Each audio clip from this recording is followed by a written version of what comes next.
Hi, my name is Tanner Batten and I'm a member of Group 4, and for our final project we decided to partner with the Let's Move initiative as well as Greene County. And so in doing so, we hope to raise awareness of play spaces in Greene County and get it to where every child has access to one within half a mile of their home. And so just starting off, we're going to go over our mission statement and then we'll move on to our goals and objectives. And so our mission statement is that through this program, we hope that the youth of Greene County will have more locations and spaces available to them to improve their daily physical activity.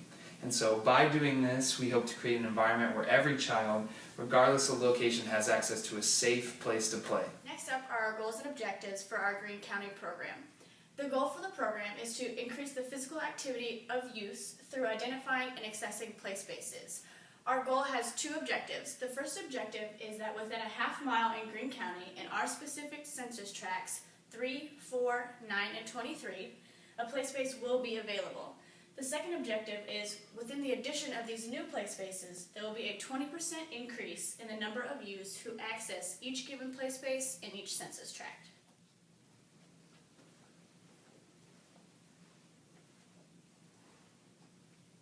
Alright, so like I said earlier, Group 4 partnered with the Let's Move initiative as well as Greene County. And so basically, a general description and overview of what we did was we took Greene County and more specifically than that, we looked at our 4 census tracts and we assessed them. So we were looking for play spaces, things like playgrounds, fields, and things that combine those, maybe a comprehensive place like a park or something. And so we took those play spaces and broke them down, and 1, we wanted to know where they were located. 2, we wanted to know if they were accessible, and 3, we wanted to know if they were free, if they were open to the public. And so by doing that, we were hoping to use that information and promote it to the youth of Greene County, to their parents, and that way we could reach our ultimate goal of increasing physical activity and just promoting wellness throughout Greene County. Since our participants are not definitive, we were limited to the number of participants in our own census tracts, which again were 3, 4, 9, and 23. So within those participants and within our own census tracts, we had a priority population. Our priority population was the youth, but we couldn't just go through them.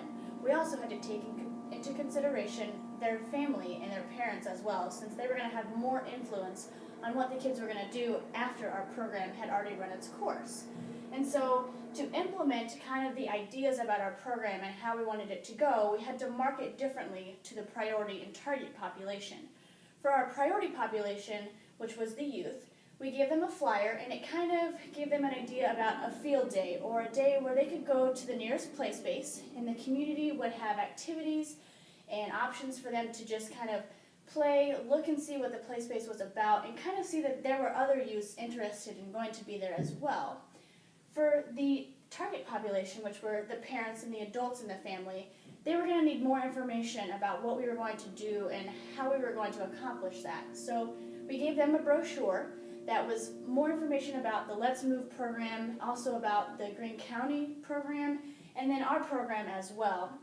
And it gave them kind of like an overview of what we were going to do, how it was going to work, and what was going to benefit them and their children from our program. And so now that we've described our program, we've looked at how we implemented it, and we've even looked at our priority population. We next need to look at how do we evaluate what we've done. If you're doing a health and promotion program, you need to see if it's worth all the time and effort you've put in and if it's really getting the desired outcome. And so a typical program would have a pre and post test, but for ours we didn't take people in Greene County and assess their knowledge beforehand. We didn't ask them, how many parks do you think are in your area or how many places do you know? We didn't do that, and so because of that we're not going to give them a post test. So instead what we can evaluate is the outcome, the long-term effects, as well as the process. And so when we look at the process, we can look at maybe what was effective. And so based on our process, based on our research, based on our work so far, the process of promoting the play day, of marketing it to both the children and their parents or guardians was really effective. And so in the future, I think that would be a good thing to keep going for the Let's Move initiative and that this process was effective. Since this is still an ongoing process and we're just in the assessment phase of the play spaces, we can only hope that our outcome will be to increase the physical activity of the youth in Greene County and therefore increase the overall health of those involved. We all know that increasing the overall health will increase the quality of life, and so even further than just the outcome evaluation, our overall achievement of this program is to decrease the childhood obesity in Greene County through this program. In the process of decreasing childhood obesity, we will just still further increase the quality of life for those. And so stay tuned for the next part of our video. You're going to get an inside look at what exactly we did do at the process, okay? And so you're going to see each one of us in our group, in our sentence tracks, looking at one play space that has already been discovered, maybe a park or a school, as well as one play space that we discovered in our research and that we hope will be used in the future.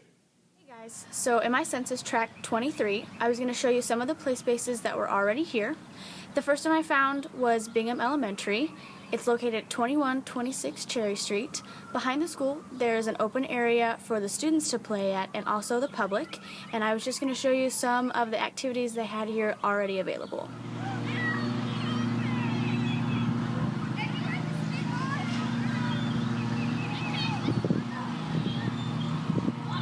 Here at 1538 Walnut Street. As you can see, we're in between two houses, but other than that, there's not much here. All I see are some nice trees and a big wide open field, and in my mind, that makes a perfect play space for kids of Greene County.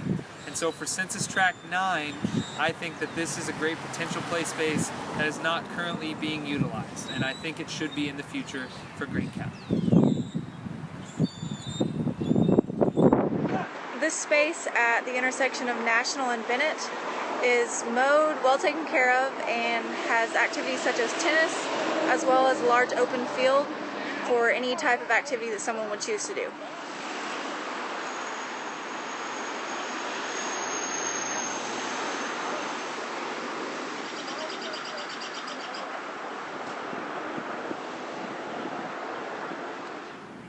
For my second area, it is located off Normal Street and Kings Avenue, and it's pretty much just an open field, which if given proper funding, could be an ideal place for kids to play and have a play space set up.